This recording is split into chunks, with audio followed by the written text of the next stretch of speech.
test. It's a bit low. Let's try again. Looks a bit better. Okay, is this thing on?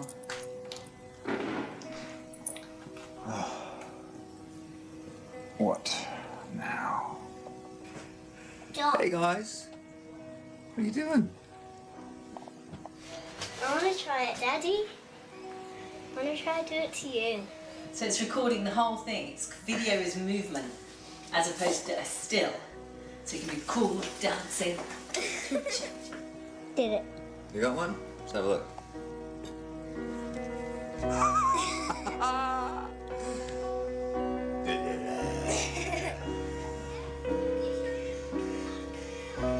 Here comes Indy. Ready, go, Jizzy. Wow, through his legs. Okay, hang on. Woo. Yeah.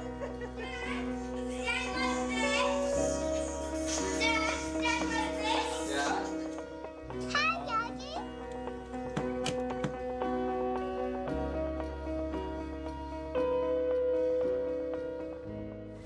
So what have you got there, Andy So Pan? this just arrived. That is a real metal. That was Daddy's sword in Spartacus, Jesse. And look, they've put my name on it. Spartacus being the start of this crazy old journey. Whoa, that is heavy. It's really heavy.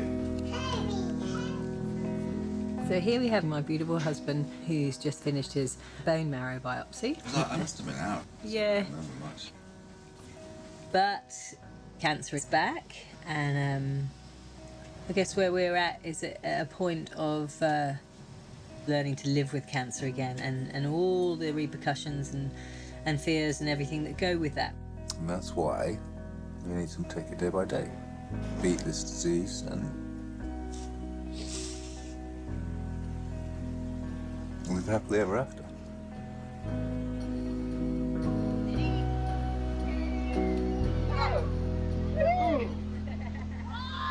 We have a way in our lives and worlds where if we really focus on something and we really want to make something happen, we put absolutely everything into it. So there's a hand that's slightly overcooked. Even if it takes years, we are capable together, Andy and I, of making extraordinary things happen. You sit wherever. What's this now? Okay, What's so this there's an kind of... Vashti and I have always had an amazing relationship, and we've achieved some quite remarkable things together in a relatively short time. Because we believe that all that is attainable. And it's such a powerful place to be when you can think like that. It creates the space for you to be clear and to run your life with your intuition and not with fear. Our life has never been ordinary, thank God. You know, and we have a commitment that we have an extraordinary life. That face. You see that face? But it doesn't matter if we are successful or not. It's about the journey, and if you commit to it, something extraordinary will come of it. Hey, Indy, how old are you going to be on your birthday? 3? With 5 fingers. How old are you going to be? 6. Holy mackerel, Not 6. 16. No, 6. And how old are you going to be, old bugger? I'm going to be 80. 14. 39 I'm going to be this year. What a year. Yeah. The year. I shall remember it.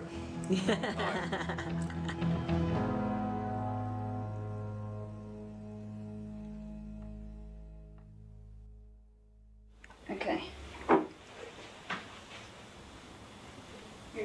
We're still rolling. Okay, cut, good. Much better. Thank you. I've spent the last 8 years trying to make it as an actor. And I pushed hard to get there. And it was the end of a long campaign when I auditioned for the lead of a huge American TV series. At one point in that journey, Andy had gone for Spartacus and he was in LA. Whatever happens to me, my men, their families, happens because we choose We decide our destiny. Not the Romans. And I remember that day I wore a little note in both cups of my bra, because I had boobs then, saying, Andy is Spartacus. Andy is Spartacus. I kept sending him emails saying, how fantastic, you've got Spartacus, before he even got it. We made it happen. And that's how we roll. Why are you here? What's happening? What's going on? Oh, this is real. That's real sweat. This is Gladiator Boot Camp. I started yesterday and my buttocks are killing me. I turned up on day one going, this is actually a bit terrifying now because this is what I've wanted for so long and it's here and I have to deliver. Andy literally arrived back from LA and went straight off to start shooting in New Zealand and suddenly becoming Spartacus and cutting a six-pack and glutes and pecs of steel. Action. I mean, I was exhausted, but I'm pretty sure anyone would have been. It's one of the most extreme things I've ever gone through.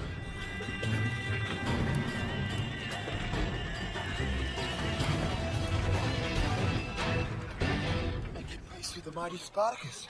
I think Spartacus is a unique show. I mean, we're walking around in your underwear. I mean, you have to train your ass off just to look the part, let alone doing your own fight choreography and the long film days. Spartacus!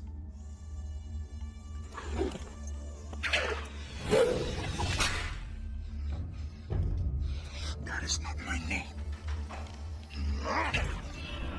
And of course, the action is a big component of this show, but it's just there to highlight the drama. The story is about an everyman who finds himself captured by the supposedly civilized Romans and is forced to fight for his own survival.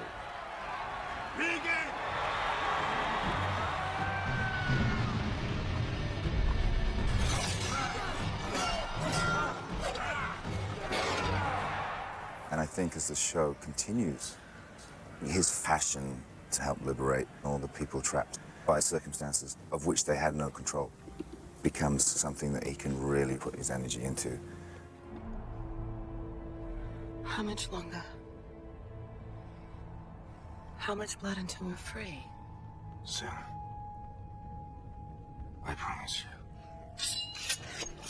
you. He just can't sit back and take the abuse. He'll make a stand for everyone and everything. However, many times they knock him down. While there is still blood pumping through his veins, he will get up and fight and never, never, ever stop.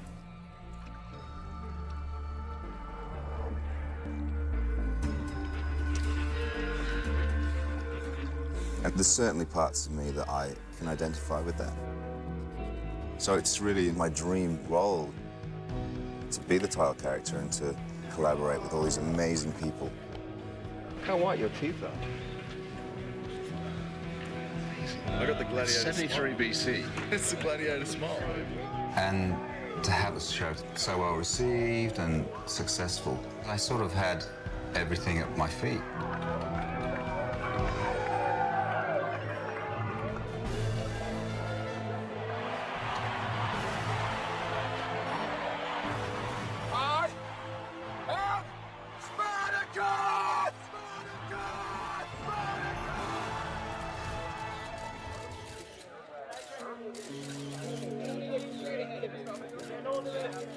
Season 1 of Spartacus finished, and I was in a lot of pain at the end of that. I wasn't sure what it was, and it wasn't going away. I got a call saying, "Hun, I'm in trouble." And I said, "What do you mean? You've just gone to see a sports doctor." And he said, "I think I've got cancer."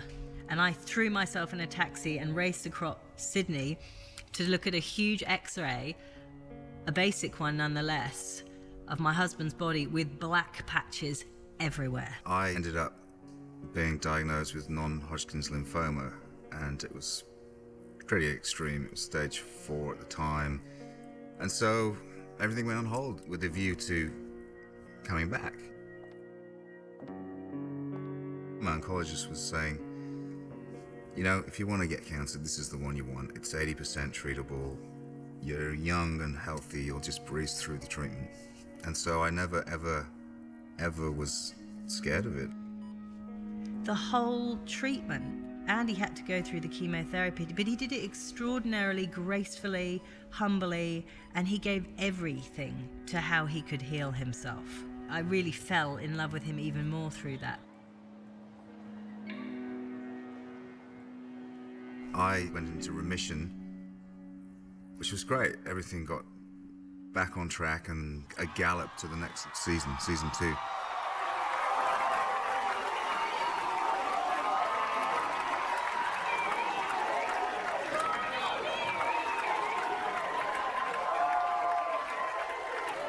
The champion of Capua, the bringer of rain, Andy Whitfield. You know, I'd like to take this opportunity as well just to thank some of the messages I got from the fans. You know, it was kind of, you know, profound and moving to get such a connection from complete strangers. So thank you. You gave me a great lift when I needed it. Thanks. Since then, I had to have an insurance scan for season 2 to go back to shoot. You know, just to make sure I was still okay, still in remission. And they found a resilient little subset of cells. And they said, you know, if you do nothing, you'll be dead within 3 to 6 months. It just doesn't add up to me. You know, when I asked the oncologist what causes the disease I have, no idea. No idea. I mean, how do you fix something if you don't know the cause? You can patch it up, but does it take away the conditions that created it and maintain it in the first place? And so I've just become fascinated with that question right now, and I think there's a whole world out there to look at to try and answer that question. What I want for us now is to be really clear about what we want from this journey, and that is to just learn from each other, grow from it, and not be frightened by it. In my heart, I am convinced that this is all meant to be. It's supposed to be right here, right now, and I'm open to the journey and to the discoveries and to the adventure of all of this. Be here now. It's all about being present and not fearing what you don't know. And so I feel really passionate and inspired to do this, even though I have no idea how it's going to turn out.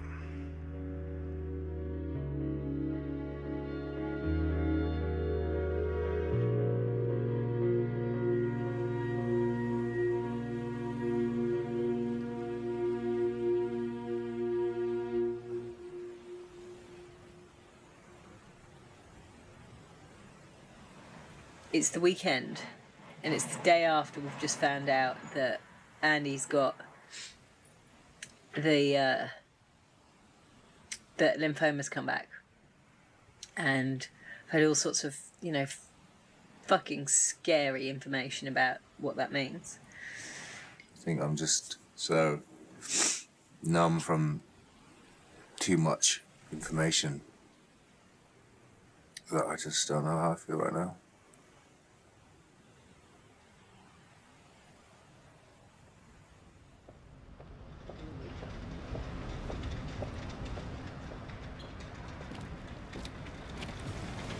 Let's go in with a context to just hearing about a second opinion and make sure that the treatment actually will have some effect on overpowering the cancer.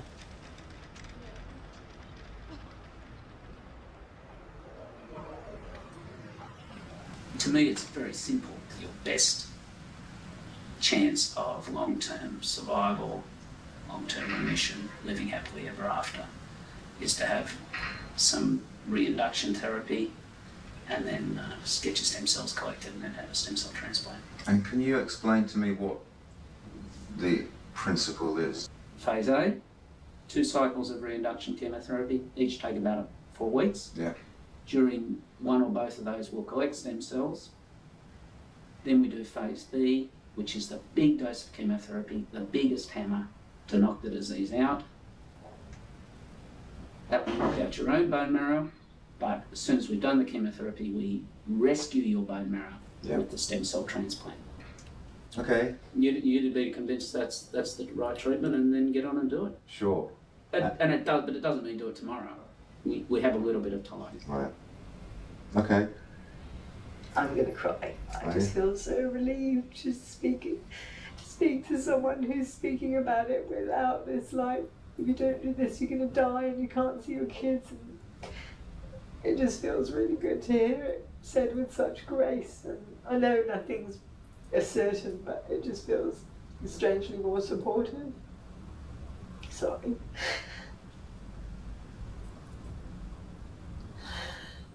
Sorry, I'm fine. Do you have this effect? They always make women cry.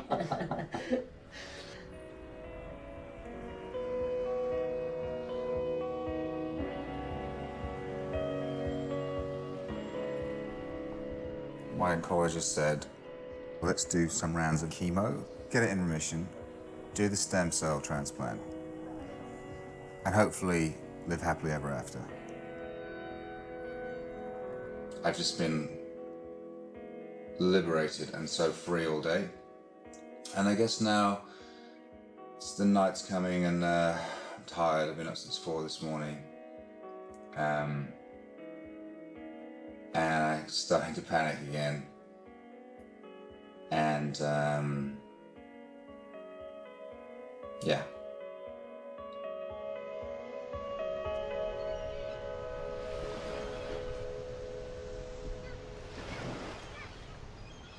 When I was first diagnosed, I got treatment, had chemotherapy, and at the time my oncologist was saying 80% of people who go through this go into remission. You gonna race for this? Yeah. Okay. On your marks, get set, Go! Go, Indy! Get him! But in my case, it wasn't as successful. And what they're saying now is that there is a second level of treatment. But only 25% of the people that go through the best the world has to offer make it. It's suddenly a different level of things at stake. Where I'm at right now is trying to understand the current approach, and is it the best way to go? They did a biopsy and they found a subset of resilient cells. Yep.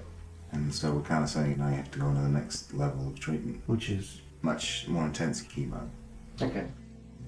It's my responsibility to pursue whatever I need to do to get my health back, whether it's through chemotherapy or alternative treatment. And then there's the whole psychological side of illness to deal with. I'd like you to think back to a time when something really got your attention. I think having a positive outlook in your own treatment has got to help. Even if it's a 1% improvement in your prognosis. And just tell me what you're noticing right now about the sensation. It's like a stadium. Okay. What do you notice about the energy of the stadium? Everyone's cheering. And have you noticed who they're cheering for? Yeah. And just allow that to completely fill your body. Bathing in that feeling of being supported.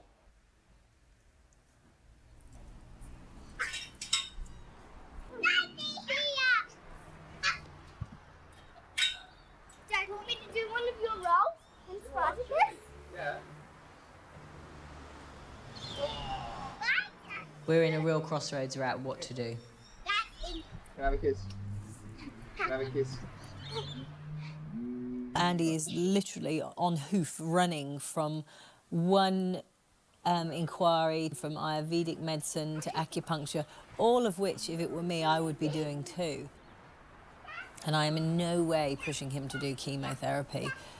But you just want to do what you think will fix the situation. And I've caught myself doing that with such surprise recently, like wanting Andy to just get well, just do the quick things so we can get on. I've read plenty of anecdotal stuff about people doing this whole Ayurvedic treatment to manifest health. You know, I'm obviously being advised to do chemotherapy. They said, we'll book you in for the 3rd of November. And I think 3 weeks I could go to India. I could go and see what that does first. I can't see how that could be a process that wouldn't assist, and even allowing your body to get strong so that should you have to go down that chemotherapy path, you're going to be in an even better position to be able to manage that process. I feel like I'm on a path, and if I choose one way, I'll be fine. I will. If I go chemotherapy, I'll get through. I'll be in the 25%. Yeah. I don't doubt that. But there's this whole other path here that I really believe in. Yeah. I believe in this Yeah. more than I do this right now. And Yeah. maybe that's what's the problem for me. can I just say, I Worried do about it. support that. I second you doing that 100%. Well, I just need some support on it from the people around me, because I just feel like I'm doing it on my own and people think I'm mad. But who thinks you're mad? You do. I don't think, I've never said I think I'm mad. No, but So here's the thing. Sometimes what you're getting is an unprocessed me. You know, like I might have had, like last night, I dreamt about this. I dreamt about, because it's my girlfriend's anniversary of dying 3 years ago from cancer. Last night I dreamt that we just didn't have time and we'd left it too late. And he went for chemo and they said, I'm sorry, we can't do it because it's everywhere. It's too late. And I just remember thinking, if we'd just been open to everything and tried everything, Jesse would have a dad. And that was my dream, and it's terrifying. So I wake up, you go off and meditate, I go down, make lunches, have the gorgeous little people screaming at me, yelling at me, and what's still going on in my head is that we didn't have time. And then you're saying you're not supporting me, and I'm trying to process that, get that silly thought out of my head because I don't believe it anyway, but it's in my whole body, to then support you going off and doing some more exploratory work. You know, when I know that all day I'm going to be feeling strange.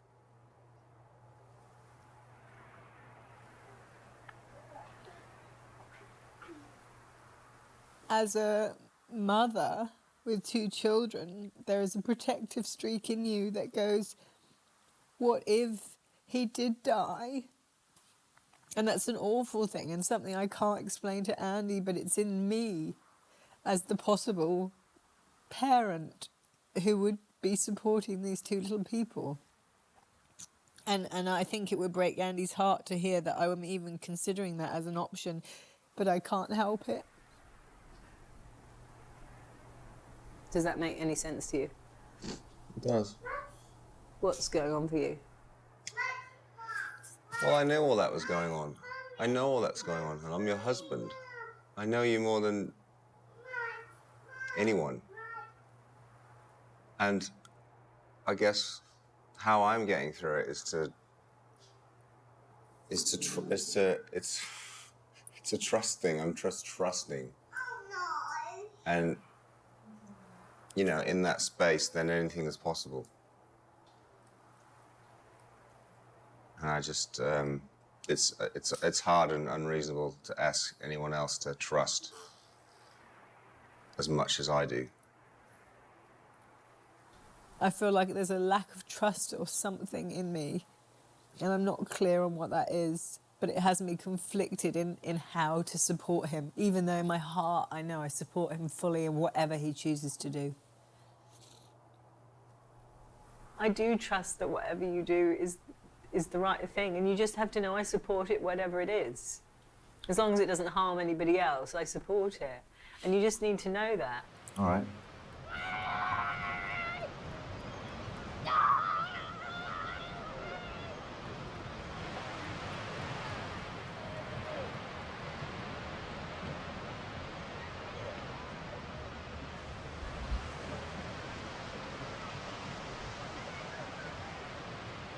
in something that's so powerless and horrific as cancer. You know, you didn't choose to have it, and there is no getting out of it. There's no, right, I just don't want to do this anymore.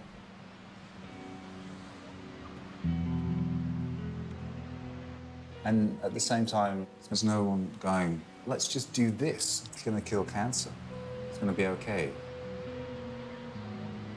But at the end of the day, you've got to make a call. And it's a big call to put your faith in one camp. What if they're wrong? I think the way you navigate through is to use your intuition. And then you have to dig deep and trust that the future is bright.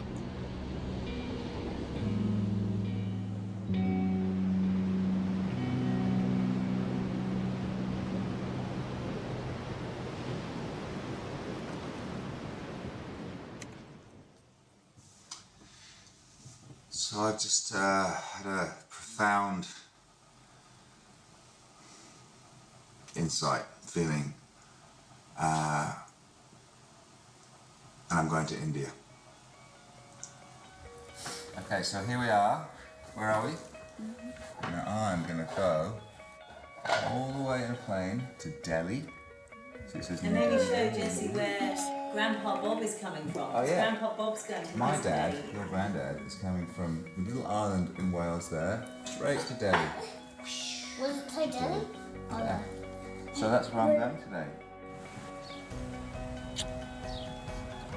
Love you. Yeah, I'm going to be fine. See you in 3 weeks. You will.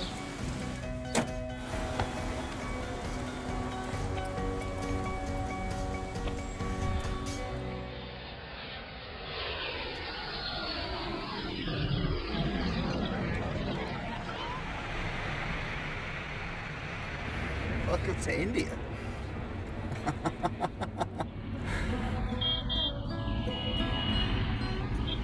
It's like a different planet. It's magical, beautiful, colorful chaos.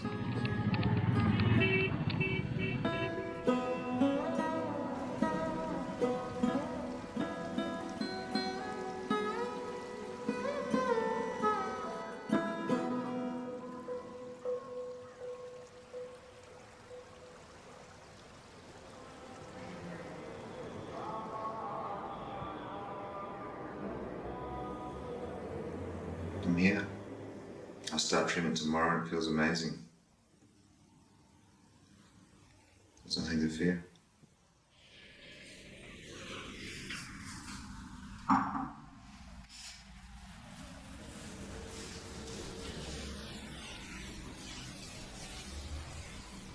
I've had a bit of a battering this year. I had 6 rounds of chemo, and it's such a poisonous treatment that kills your good cells as well as hopefully the bad ones. So it's time to do something cleansing. This is all kind of 5,000-year-old, no side effects, slightly magical medicine. Oh, I'm losing some. It's a perfectly natural way of purifying the body to help rebalance your system. And for me, that's a more inspiring form of treatment. I'm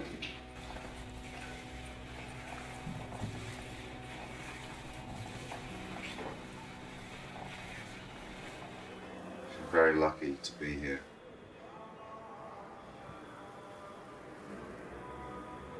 My dad's coming soon. I'm really looking forward to it.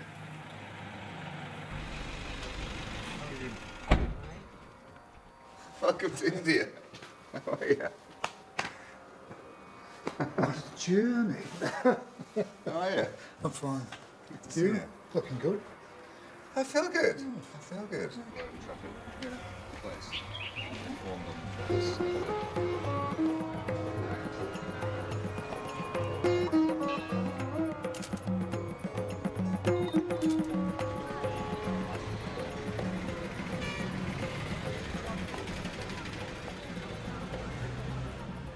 When I first heard the path Andrew is taking, I was a little concerned because I have a conditioned prejudice that Western approaches may be the only way that's available. But this is what he wanted to do. Yeah, maybe that's the one. Yes. And I hope that he will come away feeling quite relaxed and ready for the next step of the journey.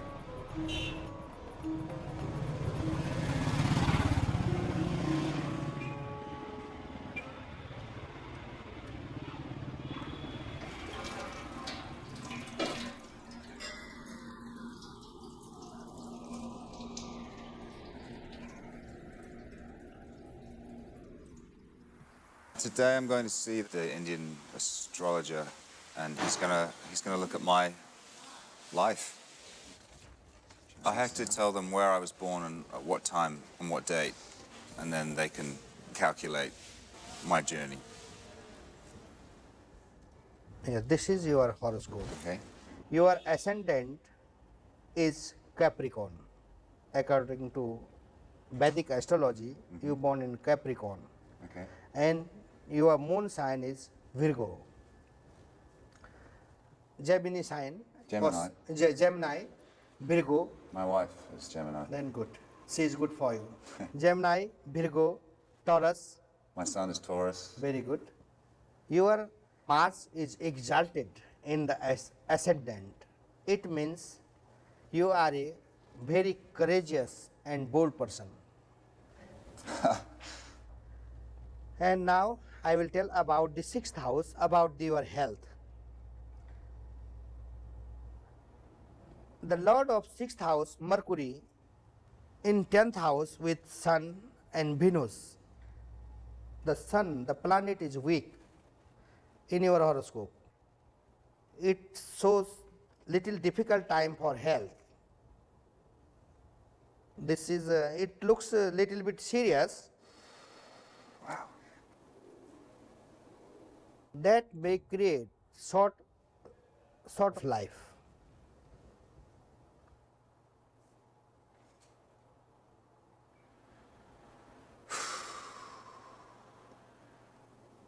In my opinion, I think you will overcome.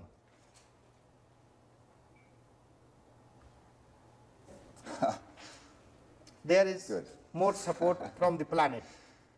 And if you pass these 2-3 years, then you will have lot of good things. Okay. Any question? So I have a question around, because in Australia they do chemotherapy. And Yes. You have to do little bit this kind of treatment, chemotherapy. Thank you. I think, yes, in my opinion, this shows some difficult time for, but you will overcome because there is nature support. That shows you long life. I take that. Somehow. He thinks I'll be okay. But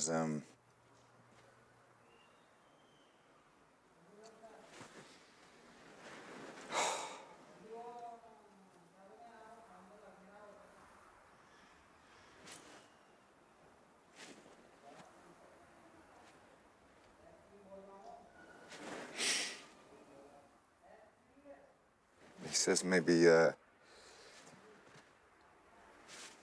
2 or 3 years of, struggle. Wow.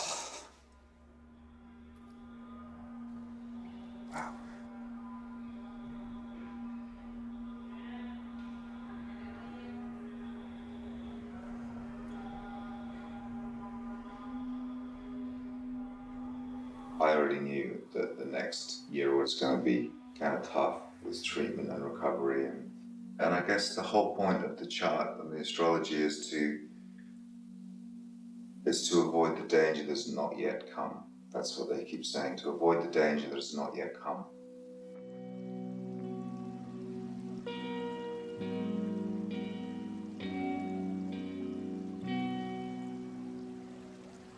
People had always been talking to me about don't paddle upstream. You know, go with the flow. And I was like, I totally get that. But it wasn't until I was actually in the Ganges that I sort of went, of course, it's going that way anyway. Go with it. And if there's a rock, paddle around it. As it comes up, you can see the danger and you can navigate around it. And so it was a really nice thing to just go, just gonna go with the flow.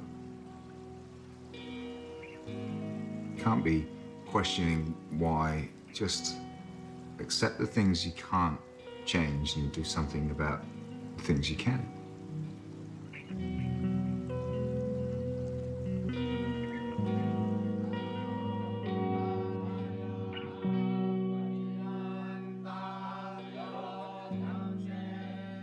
The whole experience from my point of view was quite surprising.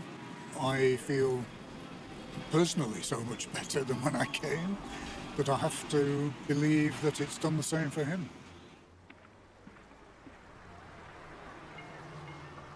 I didn't want to do chemotherapy for a long time. See you soon. But my destiny is assured whatever I do. I'll do the chemotherapy to kill cancer, and I will use everything I've learned along the way to rebalance me and help me for the rest of my life. Be interesting to see how I go when I get home, back in the mentalness of the West.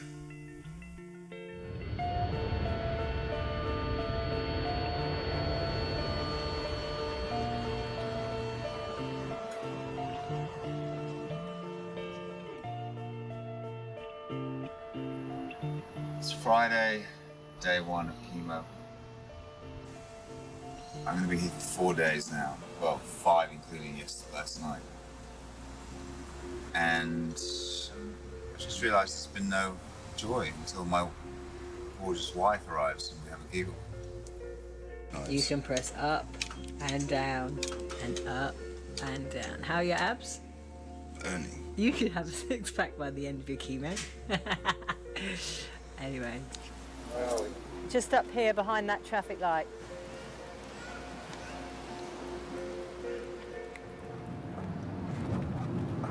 Look how many holes I've got. I know, I'm just looking at your punctured kind of pincushion arms. Oh, fucking holes everywhere. Okay. Will you promise that you won't wake me up every 3 hours and take my temperature and blood pressure tonight? No, I will be expecting you to do your husbandly duties, so... What's that? It's those actions that you have to do so that your wife doesn't get herself a lover. Oh, I'll probably just get a lover. I'll be on my nausea pills.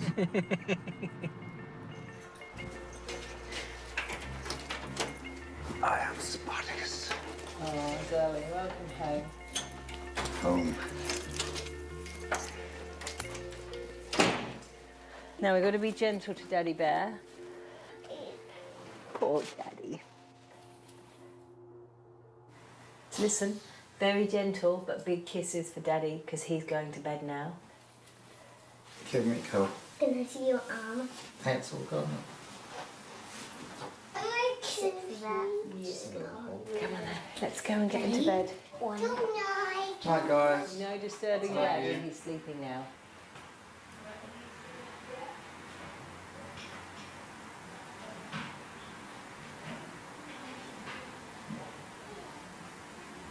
It's good to have him home, but I do feel a tiny sense of anxiety about the fact that I'm going to be looking after him, and I don't know how he's going to be.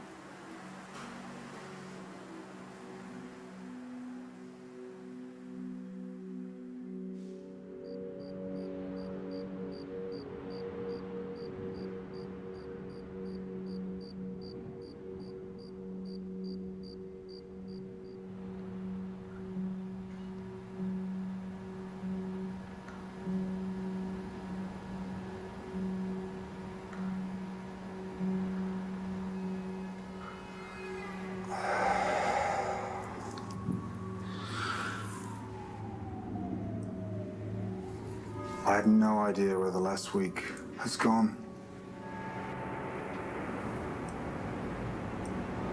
I had some reaction to one of the drugs. I literally lost my mind. I spent 3 or 4 days just talking myself off a roof. I descended into the darkest, most bleak depression. I just could not see an end to it.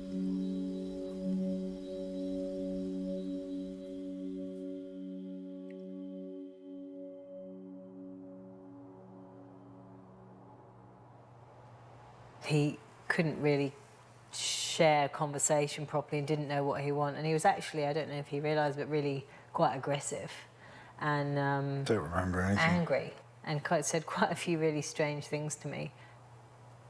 When we spoke to the doctor, he said it's a totally unknown, unheard of reaction, and that there's no way they could foresee it, and so not going to do it again. So they're going to go back to the old mixture of chemo. You've got a brilliant knack of phoning at the worst time at the moment, I have to say. I tried to call you last night several times. So, yeah, so it's been a weird couple of days, and it feels like we're sort of seeing the light, and yeah. So, yeah, and I'm in a sort of a slightly peculiar, resistant place at the moment to it all. Well, I'm not, and at the moment I feel like a fucking crap wife and a horrible mum and a selfish person with all the thoughts going on in my head. Yeah. No, it's not that. I never say, why is this happening? I just want more fucking time. I just need some time to take it all in. It's just been really full on. I feel torn. I'm so torn. It's very easy to go, fuck, I've got cancer. I've got cancer. I could die. And why me? And feeling angry and seeing people everywhere going, wow, they're worried about a pimple they've got on their face, or that poor guy's broken his leg and he won't be a triathlete anymore. And I've got cancer. Anyway, I'm fine, Mum. Don't freak out. I just knew I'd fall apart when I spoke to you. So are we too.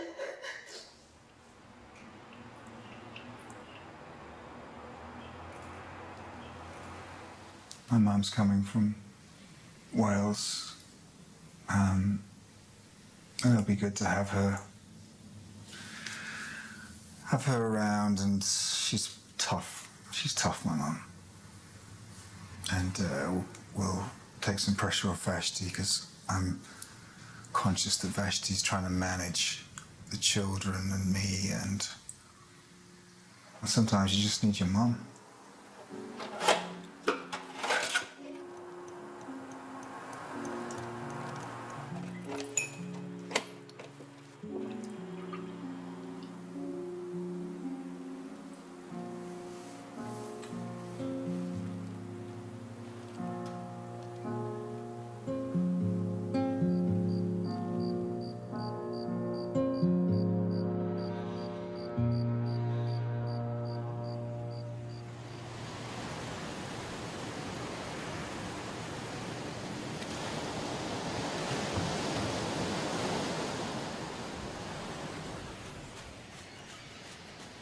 I feel so torn in so many different ways.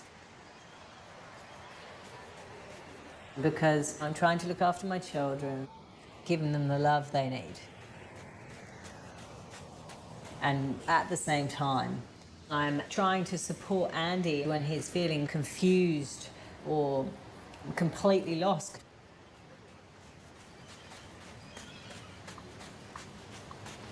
This has been a big smack in the chops for both of us. We're just both in transition of being ready for what this journey is about, which is a lot more intense than we expected, I think.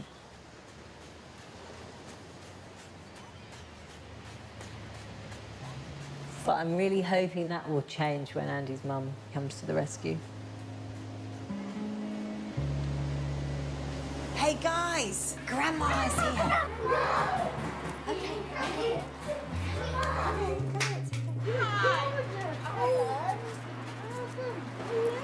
Hi. How are you, Mum? Oh, it's lovely to see you. Welcome. Oh, how are you? How are you feeling today? I'm good. I'm really Oh, well. good. So Andy says he feels better. Yeah, you're catching him like on the first really, really good day. I hope while I'm here that I can support Vashti, do lots with the children who are a delight and make you forget. I think these ones bend the other way, don't they? They bend backwards. I hope I can, in the smallest way, make a difference. You've got a genius child, you know. I know. Just support and love and be there. What would you like done with your hair today, love? Well, I thought- Have you been anywhere nice for holidays? Something practical, summary, cool, And shorter. stylish. I came over with slightly mixed feelings because it wasn't what you want, but it's a good time. I think you have to look at that and know that you're actually going to get a lot out of it, and it's special time.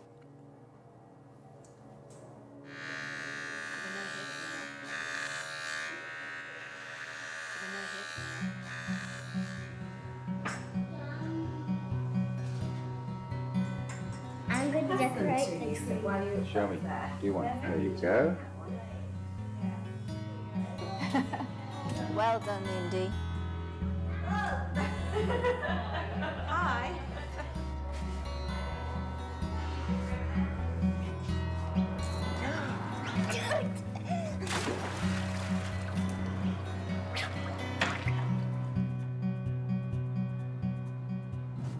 Andy was booked in to go in for chemo, and he got there and they decided that what they were going to do is run a scan to make sure there were no surprises. Okay. The result was that there was nothing new, and that the original lymphoma had at least halved, which is a fantastic sign because he means he's responding to the treatment. Oh, nearly. Run with the ball.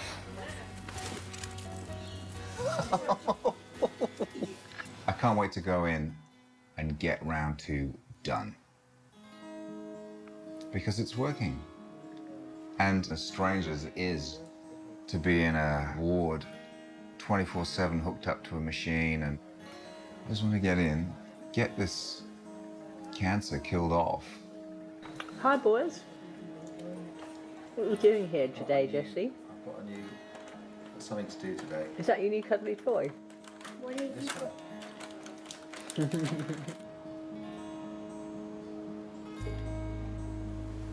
I came out of the second lot of big chemo, and it's not too bad. Like I feel fine, and I look really well. Now they'll collect stem cells.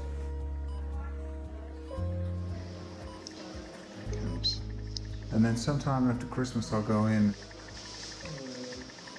And hopefully I'm in remission. Assuming I am, I'll then do the stem cell transplant. And the stem cell transplant wipes out any underlying disease. This is going to be the end of it.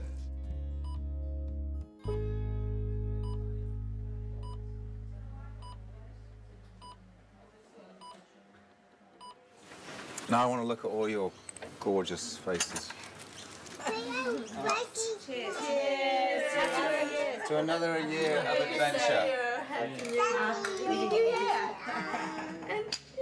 And slightly less drama, but drama of a different kind. Yes, maybe a thriller film drama. Maybe.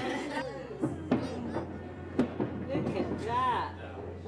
In some aspects, this was the best year of my life. And for all the downsides of treatment, there was all the joy of being at home and being with my kids and my wife.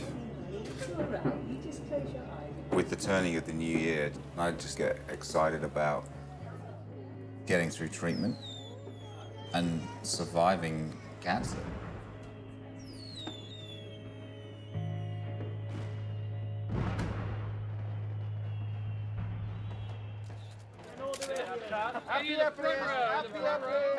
So excited for the premiere? Yeah, I am. I guess this is the first. I mean, we've all seen it and we love it, so it's kind of nice that we get a chance to finally share it after all the hard work. This time last year, I was the lead of a big, successful American TV series. After much effort and sacrifice, I finally got to where I wanted to be. I don't remember like a career counselor going, so what do what is it you want to do? I don't remember any of that. I just remember someone saying, you need to go to university, pick something. And the guy across the road was an engineer. So I did engineering, and then I did that for 15 years. And then one day, some girl grabbed me in a cafe and she said, who's your agent? And I was like, I don't have an agent. And she said, I'm a photographer, can I take a picture? And that ended up in a magazine, and I was a model.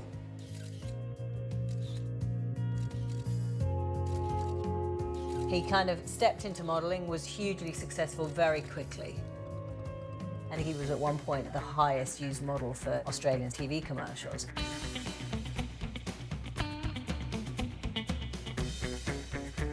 And then little parts in TV started showing up.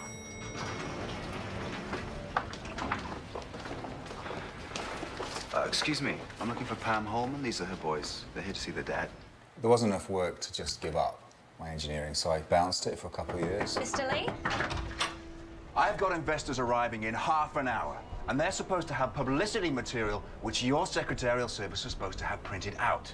I see. And then I'd take a month off and go to LA and try and get something big. Jane Porter, I'm Tarzan.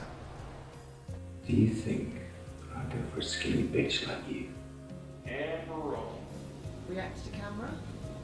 And then Vashti fell pregnant, and I sort of realized, oh my God, I've got to provide for everyone now. You know, like, my wife's not going to be working. And I just thought, I'm just going to put acting on the back burner. And then literally the next day, my agent rang and said they've got an audition. I have no desire to fight you, Gabrielle. Shoot me if you must, but I beg you hear what I have to say first. I never trust your kind. They rang the next day and said, they've offered you the lead role in this movie, but it's not paid. I was like, great. There's no way I can do it. And Vashti said, like, what would you rather tell your son? That you didn't do this thing you've been trying to do for years because of money, or that you just did it anyway? And so I just did it. Gabe? It's my fault. Gabe? You gotta talk to me. Listen, you gotta talk to me. Gabe, listen. No! Look at you! You don't understand! From that, I got an American agent and manager, and I flew into America, and a year later, I had Spartacus.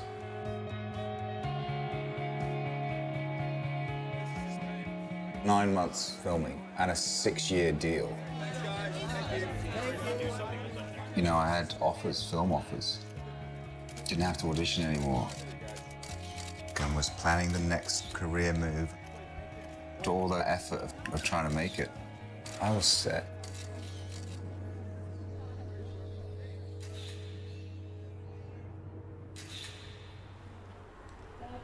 And I've been kind of mourning the loss of that victory, if you like, because this lymphoma is still not in remission.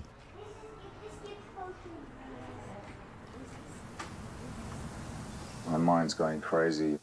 I just don't know. what my fate is for the next little while.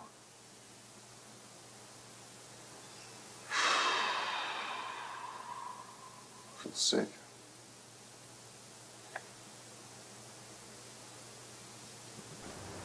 I got you some DVDs to choose from. Okay. So Mad Men 3.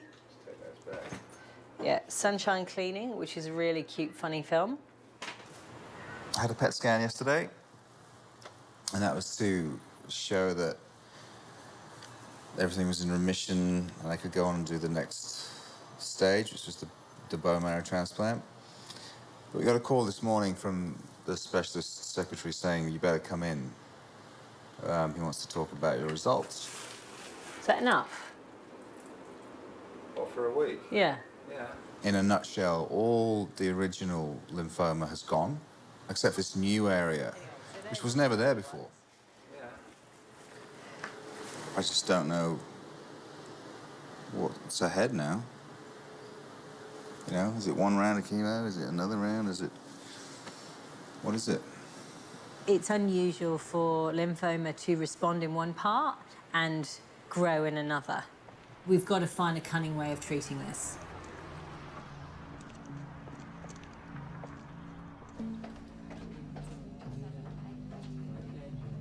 It wasn't until I got to the ward that Professor Gibson said, we need to knock this on the head. This drug that we're going to give you now specifically targets really fast-growing stuff. You're going to be in for 10 days.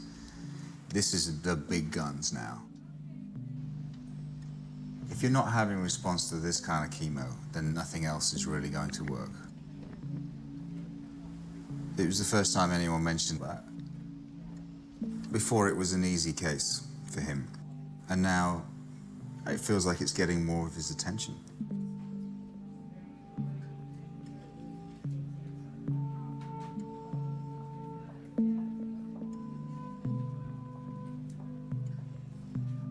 I'm having high-dose chemo now. I'm really feeling it. I've already got some ulcers. I mean, whose mouth is that? I just don't recognize it. My gums are all receding and kind of raw. And I guess my stomach as well is trashed, and I've got this rash. I can see it all over my body, which is kind of chemo heat. And I just feel sorry for my body, for my cells. They're taking such a battering. So hopefully this big hit will get it under control and we'll get back on track for the transplant.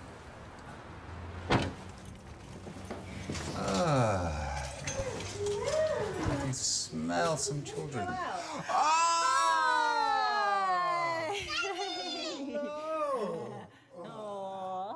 Is it your daddy? Hello, beautiful children. That's me! Oh, it looks just like you. I've got one hair left on my chin. That is perfect, Indy. Thank you. Well done. That's beautiful. Hello, Jessie Red. Hello, can I have a cuddle? Daddy, daddy, Give daddy. me a cuddle, gorgeous.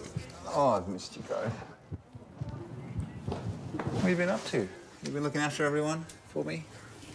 Yeah? I miss you too. I really should be in remission by now. Thank you. But treatment's dragged on for nearly a year. And that's sometimes a bit of a heavy burden for everyone. That's you fat. That's me fat. And I have no body, just a fat head with arms and legs. It does look like me. You got a body. Yeah, I have. I don't know what effect it's having on the children. But, you know, I'm sort of realizing more and more that they're incredibly perceptive kids anyway. And I've been broaching the subject of, I've never actually mentioned the word cancer. I've said I have a problem with my blood, or my blood needs replacing or needs fixing, you know. It's a sort of semi-serious context, but hey, don't worry, I'm going to be fine. Hey, Jessie Red, what's happening? How was your week? Thank you very much. How was yours? Very good, thanks. Thank you for asking. I think with kids, as long as what they're seeing matches what they're being told, it's kind of easy to understand and go along with. Okay, I'm just going to shave.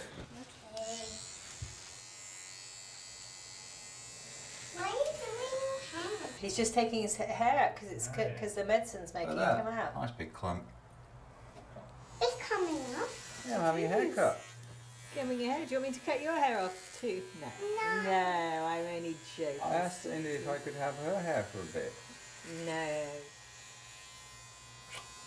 We're all in it together and getting through it as a family. Going into bed, lie down, and you can hear the story. And of course, my mum's been so brilliant and supportive. She's been here for 4 months. And of course, the treatment's gone on much longer than we hoped, so her trip's been extended. So my dad's coming out tomorrow. Right, I think it's time to tuck you both in bed. I'm really looking forward to seeing him. I'm really excited about having him around.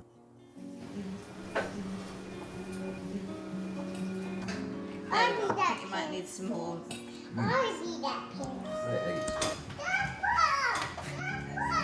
It's another great gift of this whole journey. Good to see you. How are you? Hello. I'm good. Let me be useful. She's the man of the house. I'm the man of the house at the moment.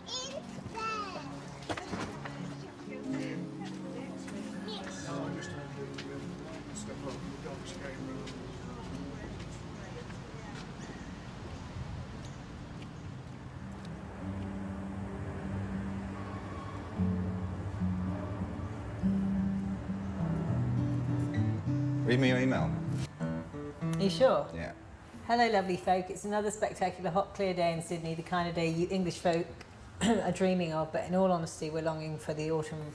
Andy's doing really well, and in the midst of an additional couple of rounds of chemo, he's sitting strumming on his beautiful guitar with a big smile on his face, which is partly to do with the fact that this morning he woke up with a massive boner, the first one for a wee while. So in truth, we're both smiling.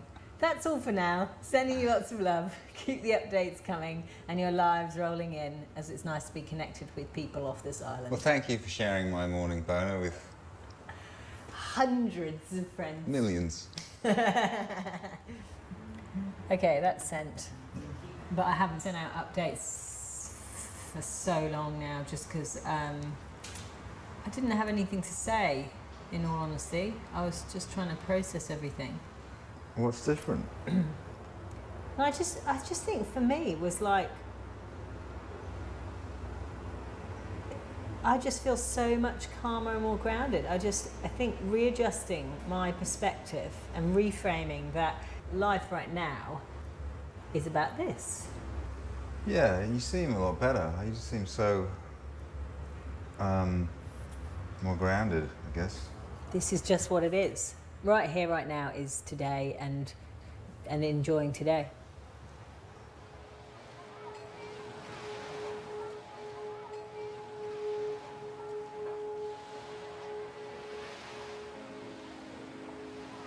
I've just felt like I'm trying to speed track this treatment so that we can just get on with our lives.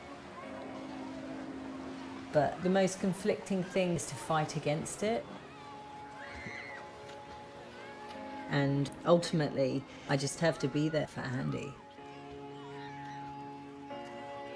Which is why we chose to walk the earth together.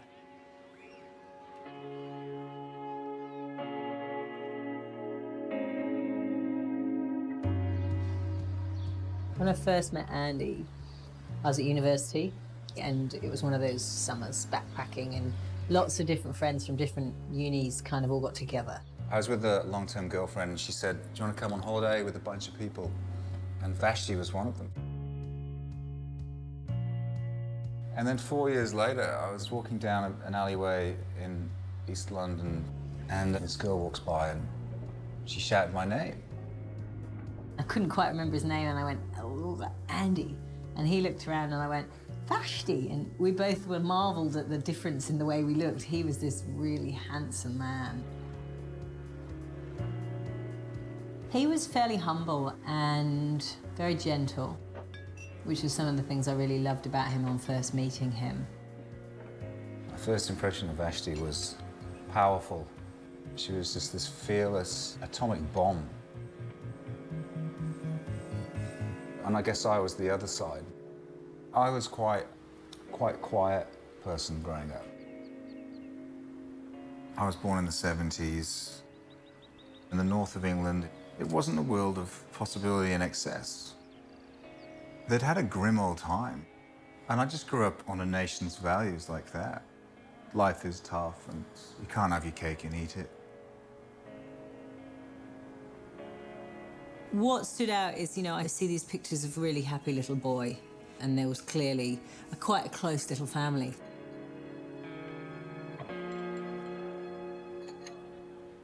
It just looks completely different to my upbringing with hippie parents. I was born in Wales also, coincidentally.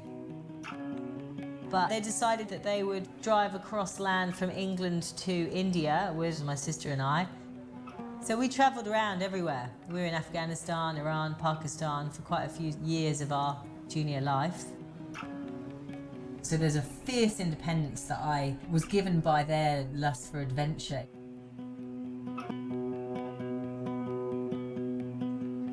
When I met Andy, I'd met someone to walk beside, and that feeling was overwhelming.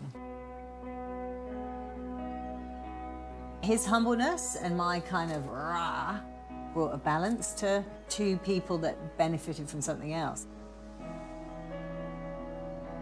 And I think as we've grown, there's been times where we're reversed, where I've been the one that's been charging hard and she's been able to sort of sit still and find new parts of herself in that.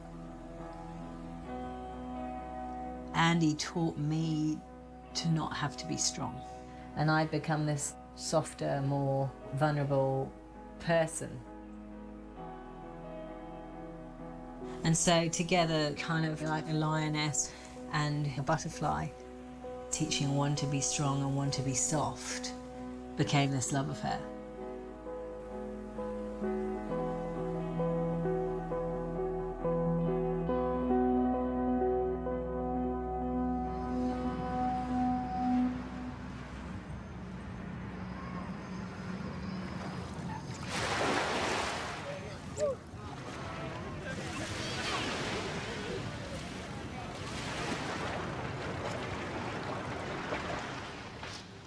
To the right. And in. And forward. And folding forward. Rolling on up. And through center. Through the nose. Ujjayi.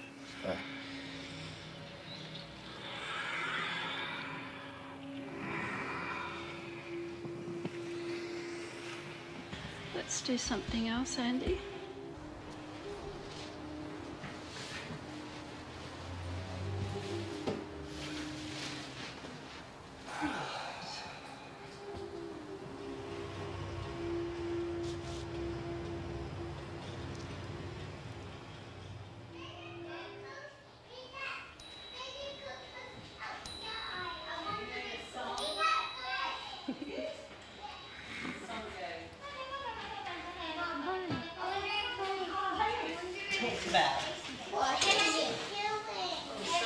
I think I heard some Whitfield children. Daddy's under a pink blanket. all your eyes. Don't play for 5 minutes and let Daddy just come to. What are you doing, Daddy? I'm doing a really relaxing thing. Can I have a kiss?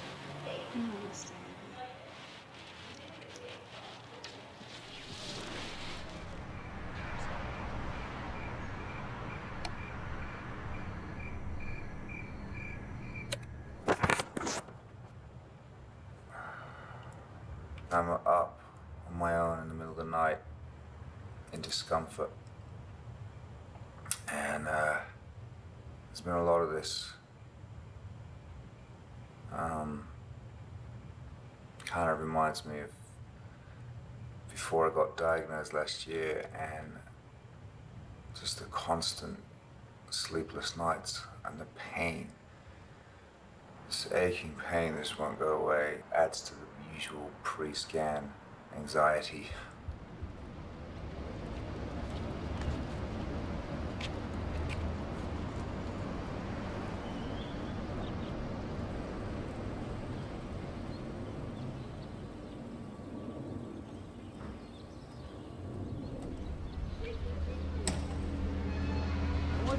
I had to catch up on the my homework. You know the first page I didn't do?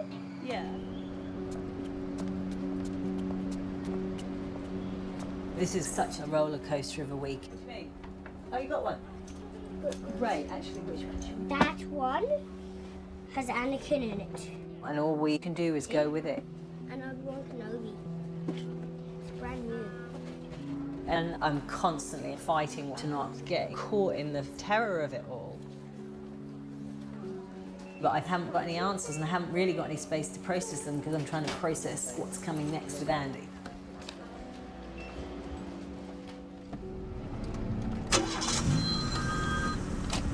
Babe. Terrible.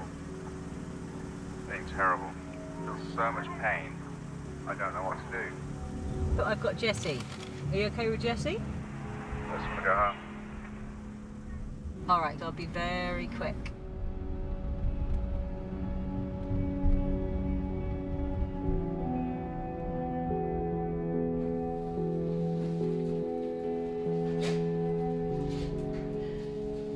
Andy was really sleep deprived and exhausted.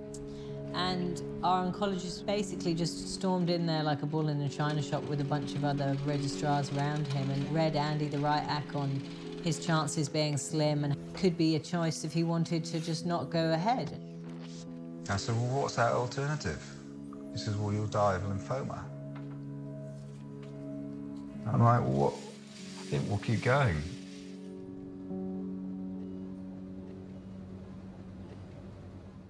I will support whatever you choose. If you choose that chemo is the way. Well, you know, I've had 11 rounds of chemo, you know. I've had 11 rounds of fucking chemo over the last year, and perhaps that's too much. And deja vu, here we are, waiting for the phone to ring to see what my fate is, according to, you know, my oncologist. So it's kind of make or break today.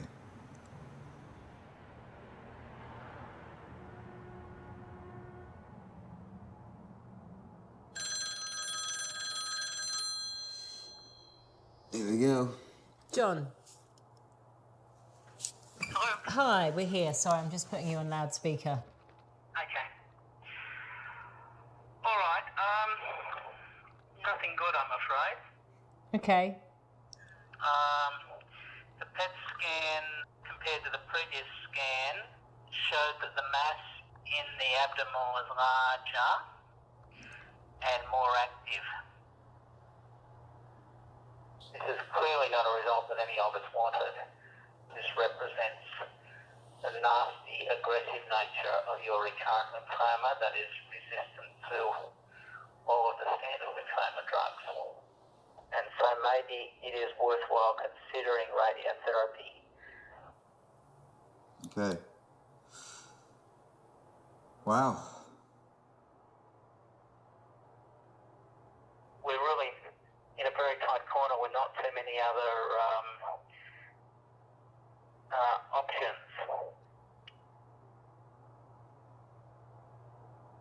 Okay? Okay. Thank you. So how do you feel, huh? You know, the good thing is it's totally unrelated to chemotherapy, so it's, you know, it's not like if chemotherapy works, radiation doesn't work, you know. Well, you know, there's a couple of tracks. You can go to a second opinion. You can go and find another oncologist who might want to try a different mix. There's got to be alternative ways of reducing your lymphoma. Sure, let's find out. I love you. I love you too. And you look calm. Yeah, I guess for the last few days, I've been facing my own mortality. For the first time, I've actually gone, you know what, I wonder what it'd be like just to go, I might die. Whereas before it's been like, I don't care, you know, whatever they say, I'm gonna make it. And it's been really liberating to sort of actually sit in it and go, you know what, I might only have 3 months left. That might be my journey. And I'm not actually afraid of that. And I guess that's where I mentioned before about there's this sort of, it feels almost selfish to think like that because there are other people at stake. You know, there's my children who need a father and my wife who needs a husband. Although I don't do that much right now. You do a good job.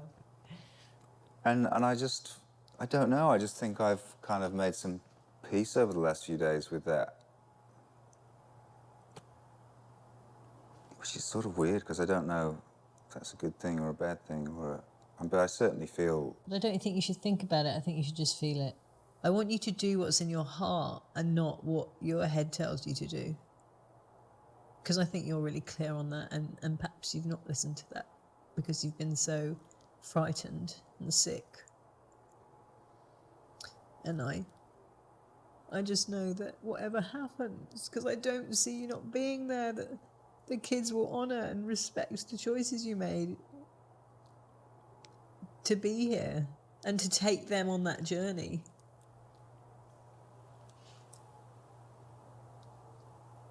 I guess, yeah, you do anything to be there for your kids, you know, and that's what I still want to do.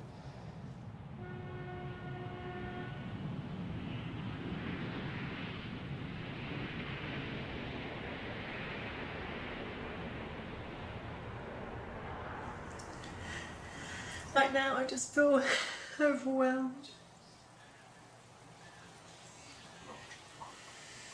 And I'm not sure how it's all going to work. I know it will. But I just feel ripped off again today. I can't believe it. I just don't know why it isn't working.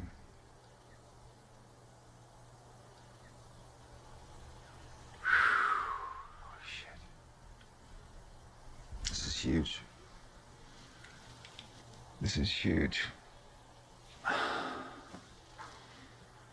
And terrifying.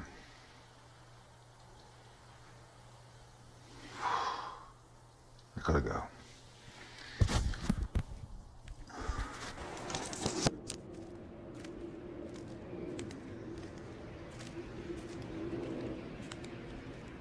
Hello.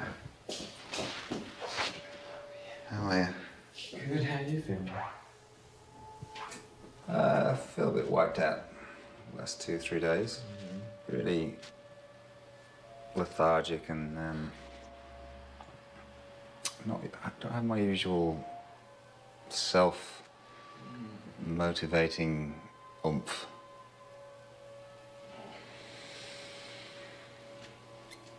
Here I am, 9 months later, pretty fucked, pretty depleted. I'm now in the minority group where I'm not responding to chemo. And it's truly frightening. I'm just trying to find some serenity and some calm in it. I know that, you know, with fear and anger, which, you know, probably the same thing really, they're all outward. It's all depleting, you know, when you invest in it, it's kind of not helpful. And the opposite of that is love, compassion, and forgiveness. And so if you can convert it into that, that's an inward thing, you know, that's a healing thing. And I guess it's part of my evolution to get through this. Feel some warmth there, Andy? Yeah, it feels great. Because I think that brings together the whole psychological, emotional, spiritual side of a person. You know, you shouldn't wait to get cancer before you start to think that way.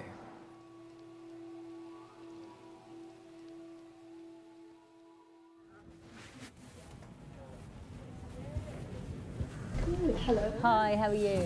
Professor Gibson spoke to me on Tuesday afternoon. Yeah. And he talked to me about your scan result and asked me to see you to think about some radiotherapy. And have you seen the scan results? Yeah, so this is your head, Yeah. your arm, your spine, this is your bladder. Yeah. So that's Black- not the lymphoma? No, the Okay. black part is uptake, so Yeah. it's normal in the brain. And your bladder, so this is the lumbar lymphoma. Right. Thing here there. Like the smaller black mass in the middle is the lymphoma? Yeah. Yeah. How are you feeling in general? I'm feeling a little better from not doing chemotherapy, but there's pain. Almost like sciatica, but not shooting. Your legs are feeling strong? You don't feel weak? Well, when I walk, Balance is good. when I walk for a while, I get a sensation that I just need to stop walking and crouch down. Because of? Because I feel a slight, a building tension in there. Yeah, in your back. Mm. It's giving you radiotherapy alone for a lumbar lymphoma that hasn't responded to chemotherapy. It's not enough. It won't be for long-term cure. Then we'll assess your response with another PET scan, CT scan, and then we'll back to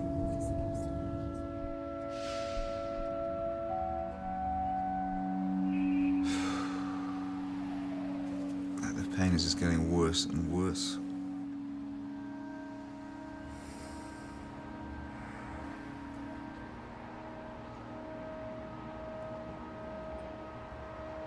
We just have to battle through this. Zap the fuck out of it.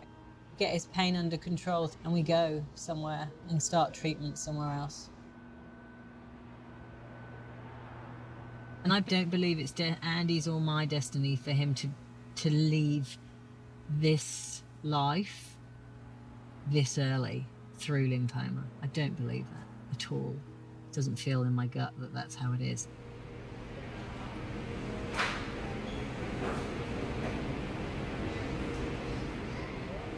Just think about Jessie and Indy. You've got to get through this. We can do it.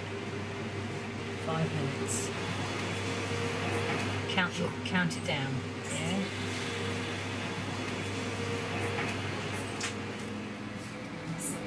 Try and breathe all the way down to your little shaky toes.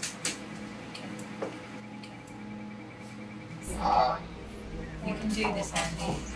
Yeah. You're doing an incredible job.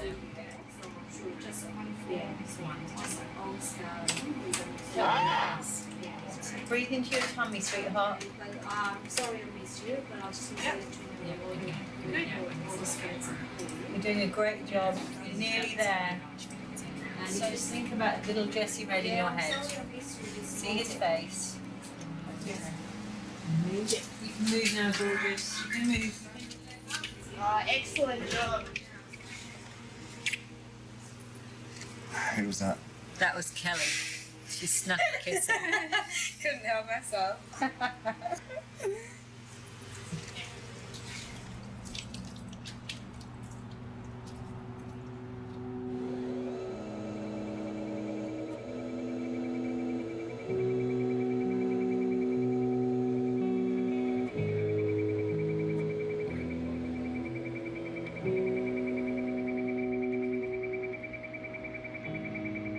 I've been doing the radiation therapy for about a week and a half. You see me smiling? But something's working because I've had remarkable pain relief. You know, I'm looking more normal now and I'm feeling better every day and my energy's coming back.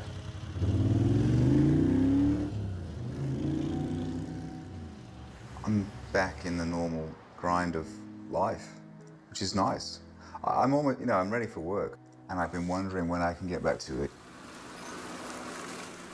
We're at Fox Studios. We both have an audition my friend Jai here, for the same movie for different characters. Did I have to learn? I was supposed to learn the lines, wasn't I? You're supposed to learn the lines. I think I've got those. You haven't. But I'll be all right. I'll get through it. It's all right. By the way. But we all must hold fast in our belief that the Lord's light will burn eternal. I'll put this thing aside. For the first time in a while, I'm not putting everything on hold and going, well, we can't be happy and we can't do stuff we want until this is over. Because really, the good stuff is what's going on right now. Now we need Daddy to eat lots while he's hungry. A highlight has been how much time my children got to spend with their grandparents, you know, and how close they are. You shouldn't be wasting the water. So amazing that they had that time together. My mum was coming initially because I was getting a stem cell transplant, and that's not going to happen now. So we were like, go home, get grounded. This thing is going to go on for a little while, so, you know, let's all have a break. I'm gonna miss you. Oh, Take care. You know where I am. I know. It's hard. We're just carrying on, you know. Of course. Nothing's changed. No, it hasn't. It's just time for you to have a break. Bye, gorgeous. Thanks, Dad. That's for everything. You made this journey so much easier. I mean Wherever it. that is. Bye, Mum. I love you.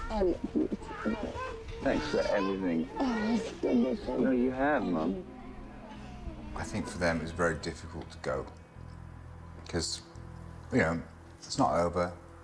It's not resolved. Say goodbye!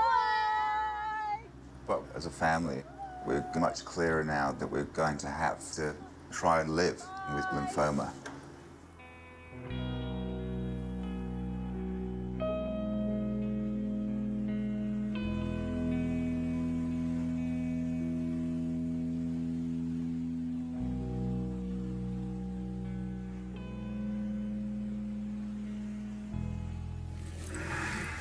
Fuck, it's another beautiful day.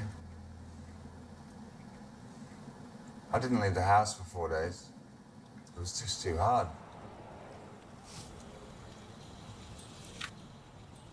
Radiation treatment finished about 4 weeks ago. And I was feeling amazing. And then I had pain for like 10 days. I had a scan yesterday. And so we should find out in the next hour how effective the radiation treatment was.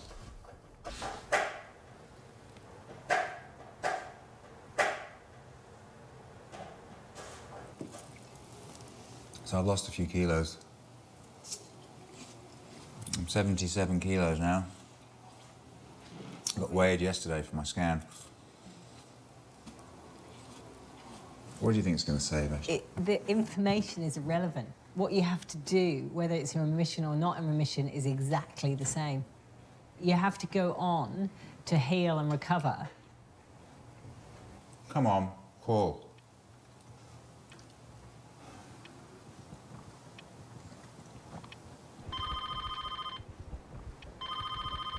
Hi, Angela. Can you hear me? Yes, it's not dropping off a bit. Okay. Can you hear me? Yeah, Yeah. we hear you. Good, okay. How are you, Andy?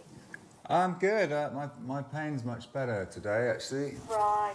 I heard you were in a bit of pain when you came in. Yeah, just that lying Lying flat just is the only thing I can't really do.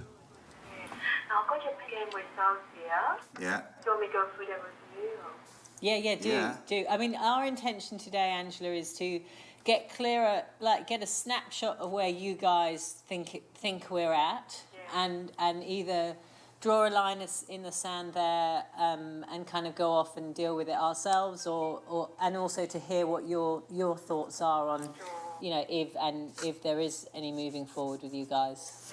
Okay. Well, the PET scan is not good news at all. The big lung inside is everyone is still there. Yeah.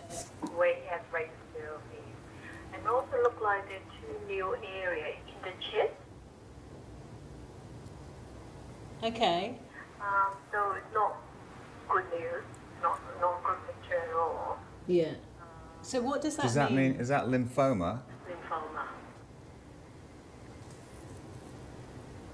So We are dealing with a very difficult lymphoma. I think more radiotherapy is unlikely to change the picture.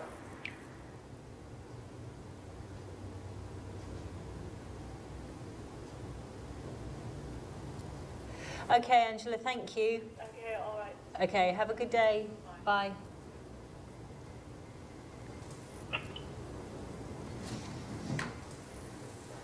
So how do you feel, honey bun? Well, how do I feel? My cancer spread.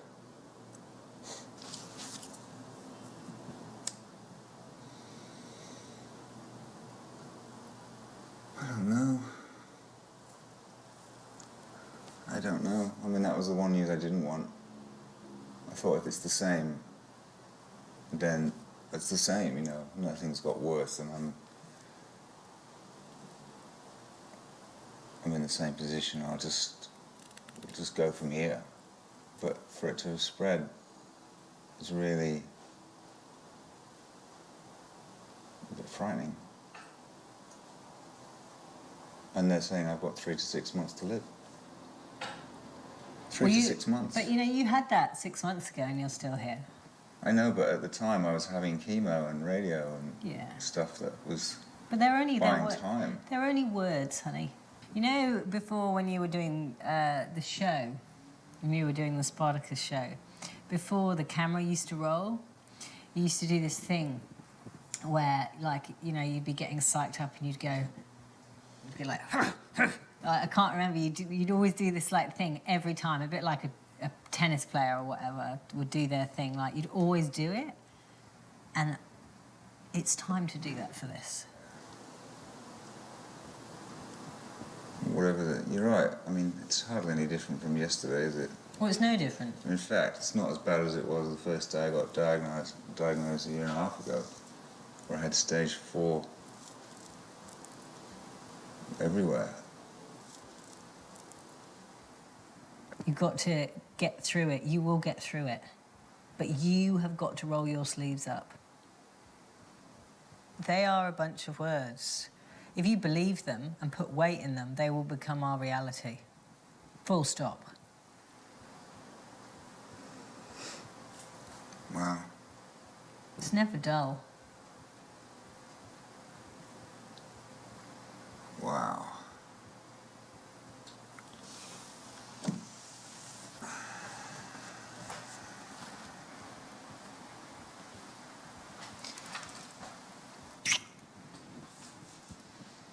From my oncologist's point of view, there is no treatment for me. And in that has come a sort of sense of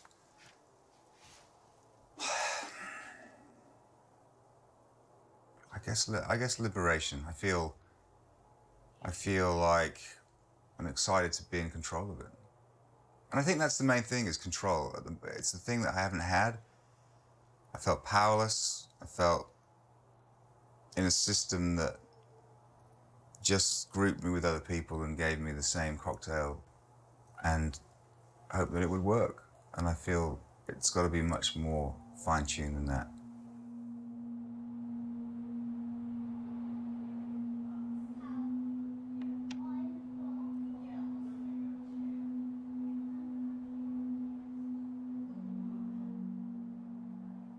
The main thing I'm looking for is inspiration, and to be with like-minded people who have survived 10, 20, 30, 40 years against the odds.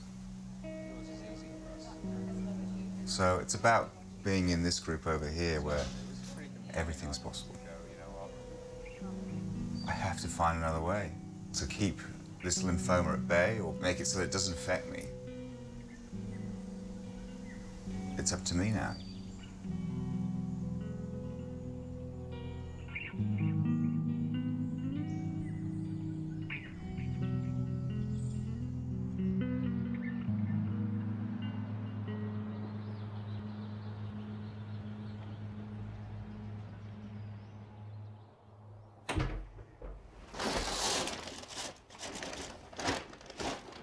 I'm packing up the apartment because we're moving house on Friday. What sparked that was that Andy can no longer do the stairs.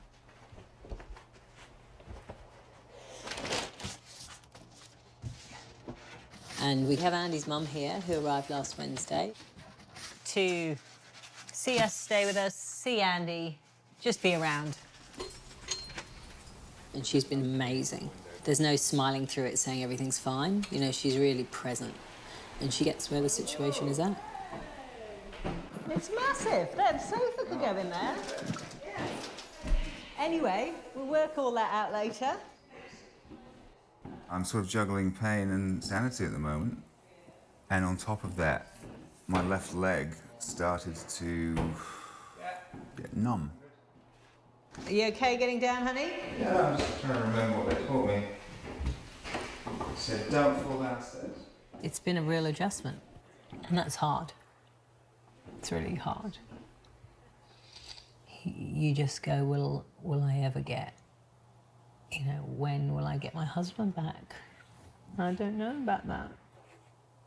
So it's just adjusting to that and holding a space for that being possible, and then seeing the breakdown, you know, quicken and accelerate, and just going, okay, how do we stop that acceleration? So I need to support him to do something to stop that acceleration. But I actually thought it's a really nice space to have kids playing around and, you know. I just get a sense that something like cancer has a switch, and you can reverse it if you find out where that switch is. And I guess I'm in that stage of exploration of what or where that switch is. But damn, it would be good to go to New Zealand, have some acupuncture, and get some tangible, you know, changes in my body. So that's the plan.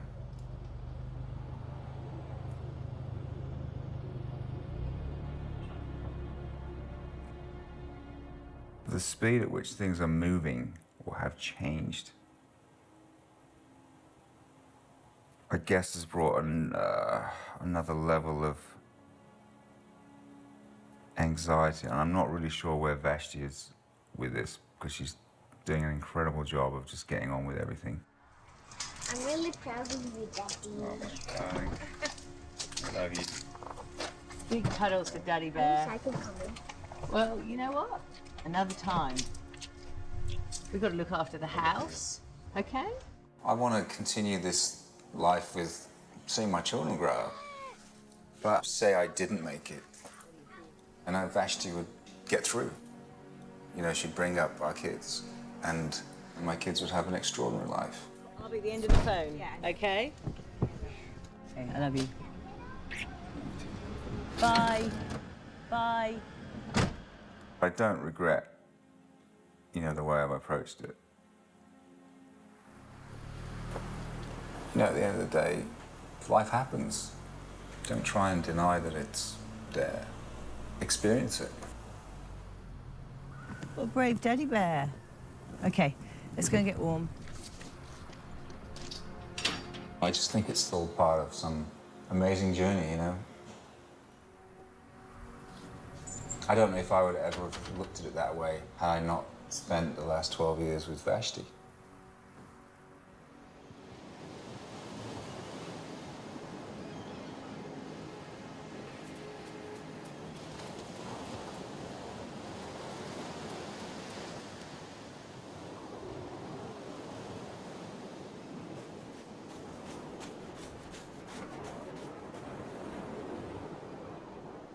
When I said goodbye to Andy in the cab, I didn't think in less than a week I was going to be going up to collect my husband, who I felt had very, very short time left.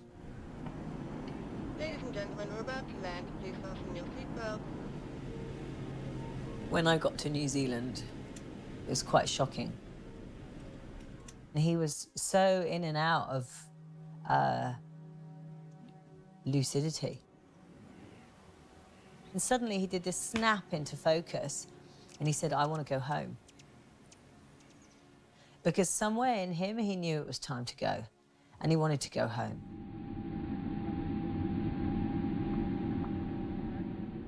But the whole journey, I watched Andy because I wasn't sure he was going to make it. And in the morning, we took him to the hospice. And when I started to see Andy fading, I brought the kids in. And I said, the kids have come to say goodbye now, darling. And he said, I'm going to go soon and I have to go up to heaven because my body is really broken. And Indy went, why, Daddy? And he said, because my body is broken like a butterfly. When its wing is broken, it can't fly anymore. It has to go. And he said, but don't worry, because I'm going to go up into the sky and every time you need to see me, I will be there. Just look for me. And that was how he said goodbye to the kids.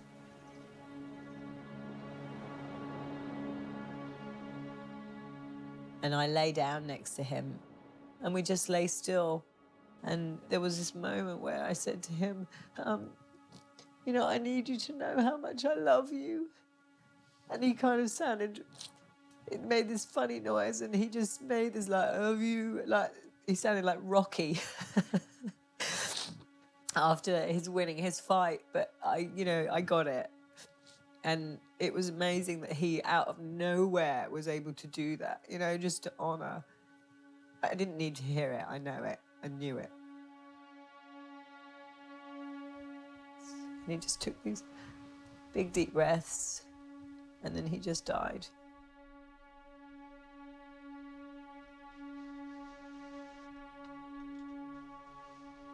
It was a very beautiful, peaceful moment.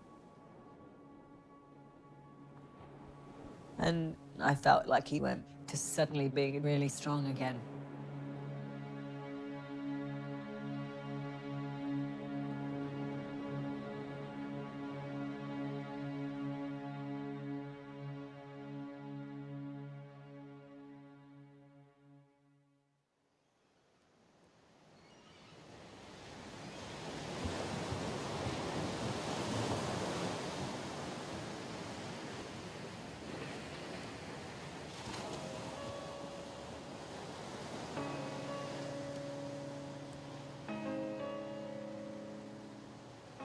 We opened our front door in Sydney and it's black and white tiles and literally laid out perfectly in the center of the front doorstep is this exquisite big black and white butterfly. And the kids were like, oh my God, there's a butterfly and the dad has come to visit us. Look, it's just like Dad, it's got a broken wing. It was a really extraordinary experience just seeing how my children had created this really wonderful kind of symbol of their dad. And so I see this little man have this happen to him and this little girl, and I know that it can only have them be more extraordinary. And I believe that 100%.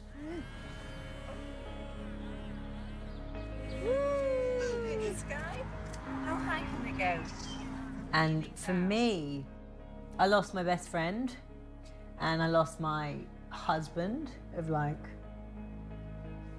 10 years and my lover of 13 years, and it hurts like a fucker. But the reality is that I got 13 years of the most extraordinary relationship and lived a crazy life and a beautiful life. I don't see how you can't turn something like this into something wonderful. Because what else is there to do?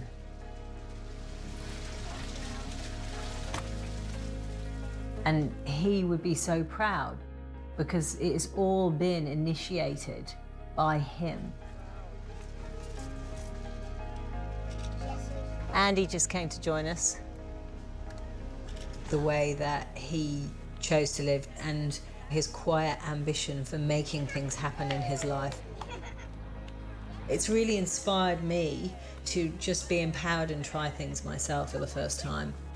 And it feels kind of exciting.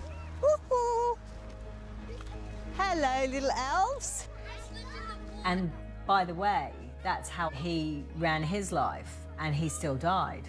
So all this stuff about being powerful at manifestation and making the most of life doesn't mean you're going to get happily ever after, but that's the whole point. It's like you get what you get, so make the most of it, because it can be something extraordinary.